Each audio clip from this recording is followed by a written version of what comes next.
Hello students, let's read the question. So the question is, which of the following pairs come under the group chrysophytes? पूछा गया chrysophyte जो group है उसके under कौन से pair of organism आते हैं इनमें से। तो क्राइसोफाइट्स की अगर हम बात करें, ये जो है प्रोटिस्ट में आता है। ये किस में आता है? किंगडम प्रोटिस्टा में, किंगडम प्रोटिस्टा जो है उसके अंडर आता है ये group chrysophyte, chrysophytes.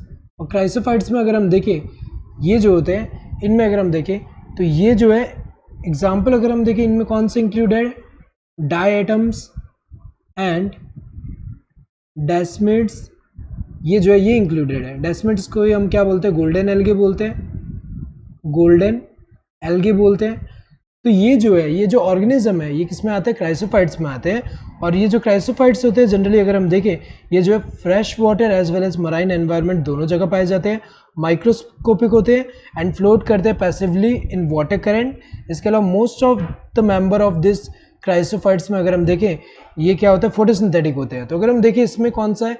Diatoms and Euglena. ये तो गलत हुआ क्योंकि डायटम तो आ रहा है लेकिन यूग्लिना नहीं आ रहा है। ये किस में आता है? ये यूग्लिनॉइड में आता है। ये किस में आता है? यूग्लिनॉइड में बिलोंग करता है, यूग्लिनॉइड में। नेक्स्ट यूग्लिना एंड ट्रिपैनोसोमा, ये भी दोनों ही इनकरेक्ट है क्योंकि अगर हम देखें यूग्लिना यूग्लिनॉइड में आता है, ट्रिपैनोसोमा किस में आता है? ये प्रोटोजोन्स में आता है। ये किस में आता है? प्रोटोजोन्स में आता है। नेक्स्ट डायटम्स एंड डेस्मिड्स, ये दोनों किस में आते हैं? क्राइसोफाइट्स में आते हैं। तो ये करेक्ट आंसर होगा। गोनियोलेक्स की अगर हम बात करें, ये किस में आता है? डायनोफ्लैजिलेट। ये क्या है? डायनोफ्लैजिलेट है। एंड ये वाला क्या है? ये डेस्मिड तो हमें पता है क्राइसोफाइट्स में आता है।